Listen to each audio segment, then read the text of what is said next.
तो 8वें क्वेश्चन में क्या दे रखा है देखो 51 टर्म तक का इसमें बोला जोड़ बताऊँ। इसी केस में अपने को सेकंड टर्म दे रखी है कितनी है, तो थर्ड टर्म दे रखी है कितनी है, कितनी है। यहाँ से देखकर तो डिफरेंस बता सकते हैं ना, दो लगातार टर्म के बीच में जो अंतर होता है उसी को अपने डी कहते हैं। तो ये A3 में से यानी आगे वाली में से पीछे वाली घटा दो A2, यानी ये थर्ड नंबर वाली सेकंड नंबर पर आ रही है, कितना देगा 18 माइनस 14 कितना होता है 4 होता है। ये डी भी पता तुम्हें कितना है 4। अगर मान के चलो देखो यहाँ से अगर मैं 51 भी निकाल लूँ और पहले टर्म निकाल लूँ तो मेरे पास फॉर्मूला बन जाएगा, या n-1 का भी लगा सकते हो। अगर मैंने पहले टर्म निकाल ली तो पहले निकाल लेते हैं, 4 का डिफरेंस है। अब मुझे देखो फर्स्ट निकालनी है, मैं क्या चाहता हूँ डी क्या होता है, लगातार दो टर्म का क्या होता है, क्या होता है डिफरेंस होता है। यानी A2 में से अगर मैं A1 घटाता हूँ तो D आता है। मुझे D भी दे रखा है कितना है 4, A2 भी दे रखा है कितना 14, A1 का A1 माइनस का वहां ले दो क्या हो जाएगा प्लस का, ये 4 नंबर है यहाँ पे ले दो क्या हो जाएगा 14 में से 4 गया 10। तो A1 कितना आया, यानी A कितना आया तुम्हारे पास 10 है, तुम्हें A भी मिल गया।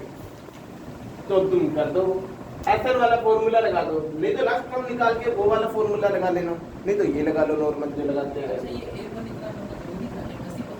वैसे कर लो कोई दिक्कत नहीं है, सिंपल तुम लिख दोगे क्या कि A क्या आएगा A2 माइनस D आएगा, फिर A2 कितना है 14, 14 में से 4 घटा दो 10 आ जाएगा, कैसे भी लिख दो वो तो तुम्हारी मर्जी है, रटने वाली बात नहीं है। ठीक है, फिर क्या फिर आएगा 2A प्लस n-1D, ये फॉर्मूला था तुम्हारे पास। मुझे 51 तक का जोड़ करना है तो यहाँ पे मैं 51/2 लिख सकता हूँ, लिख दिया। 2 का 2, A कितना आया मेरे पास 10 है तो 2 गुना 10 लिखूंगा प्लस का प्लस, यहाँ पे मुझे जितना भी दे रखा था उससे कम लिखना है तो कितना लिखूँ 50 लिखूंगा। D कितना दे रखा है 4, यहाँ तक समझ आ गया। 51/2 का 51/2, अब कटता नहीं है तो मत काटना, कटता नहीं है ना ये 51 से 2 तो मत करो। ठीक है, 2 गुना 10 20 होता है, 50 गुना 4 200, 200 गुना 220 कितना होता है,